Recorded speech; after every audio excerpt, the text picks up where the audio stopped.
Salespeople also may have inside support, people that work in the office that support them, that they may call customers and get orders and sort of help keep them organized. And many companies also sell products in teams. So they might have a lead salespeople, but product specialists may be there, other people that specialize in helping customers with a particular need may be part of that. And so there might be 5 or 6 people that are on a team that are working with this one customer to try to make the sale. When we look at the salesperson, I sort of said that people aren't necessarily born, but they're trained. When companies do hire salespeople, they do look for some certain aptitudes that a person might have. The fact that they're somewhat intrinsically motivated, that there is a bit of a drive within them to succeed and do well and to represent the company that they work for, that there is some discipline.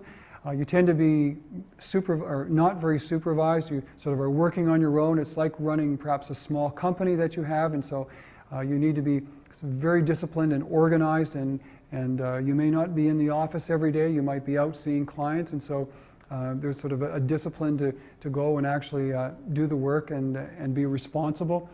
The ability to actually close a sale and ask for the order, and some people find that a little uncomfortable.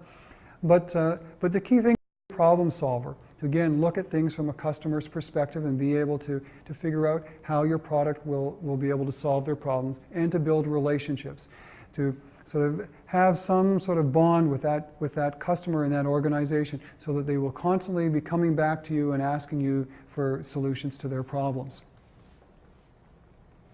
So let's take a little look at what a sales approach or sales call might be, and we'll look at some of the steps in effective selling. So once you sort of come off a training program, you start to think about, okay, well, who am I going to talk to? And the first step is involved in sort of prospecting and qualifying. This is where you're looking for potential customers, either through sources of referrals or trade associations, or perhaps even cold calling, which means just sort of knocking on doors, or through advertising in trade magazines, looking for customers that are interested in the product, and then qualifying it, finding out do they have the money? Are they planning to purchase within the year? Are they someone who might be interested in seriously buying the product? You then you do sort of a plan for a pre-approach.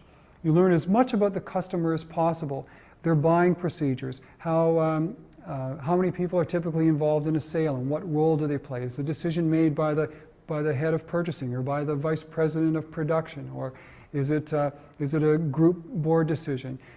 Tend to be quick decisions or long-term negotiations? Do they issue calls for proposals or solicitations? Try to determine your strategy, how you're going to approach this particular organization, and do all that planning ahead of time. Then the actual approach is meeting the customer, establishing some rapport, asking some key questions, getting sort of set up and sort of understanding the need as much as you can.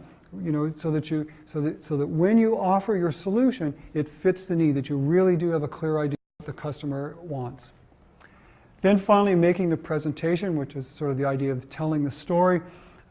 Some sales reps do sort of multimedia approach, others use demonstrations.